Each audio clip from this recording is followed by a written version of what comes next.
So y'all want to hear the story about how I could have been famous? Well, here's how it goes. A long time ago, I used to work with someone who worked with a whole lot of different famous people in a whole lot of different areas. But one of the main areas that they worked in was gospel music. So he used to play all these kind of songs all the time from different gospel artists that are either coming up or already kind of up. But there was one lady who he played a song for, and she had an open verse. So I said, let me get on that open verse. And he was like, yeah, I don't know. And I was like, bruh, I'ma kill it.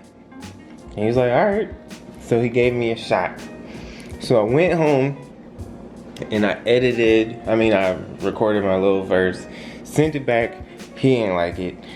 Told me to redo it. Redid it. He said it was good.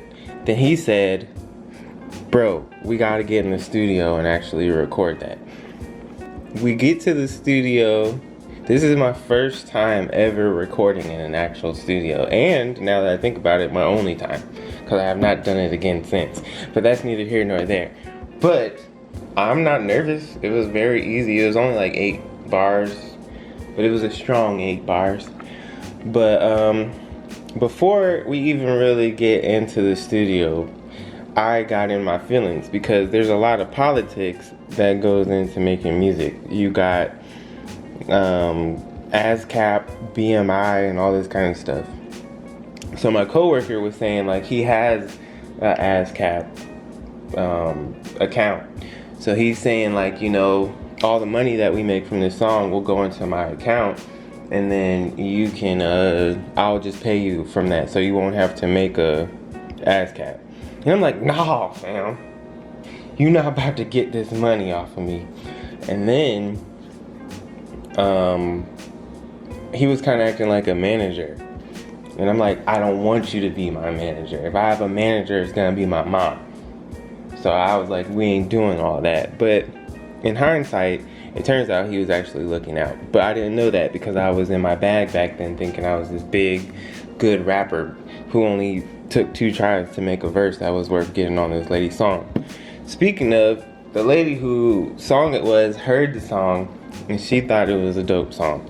She thought my verse was good and she couldn't wait to put it on the song. But like I was saying, all my emotions and stuff were mixed up in there, so the communication got kind of jacked up and all this kind of stuff. But back to the studio. So we're in the studio, I record my verse, it sounds great, it's all good and fine. But I started acting really weird after we were done recording because I really didn't want that guy to be my manager, and I really didn't want him to get any of my money. Even though it was him that put me on. He's the one that played the song. He's the one that gave me the opportunity to be on it.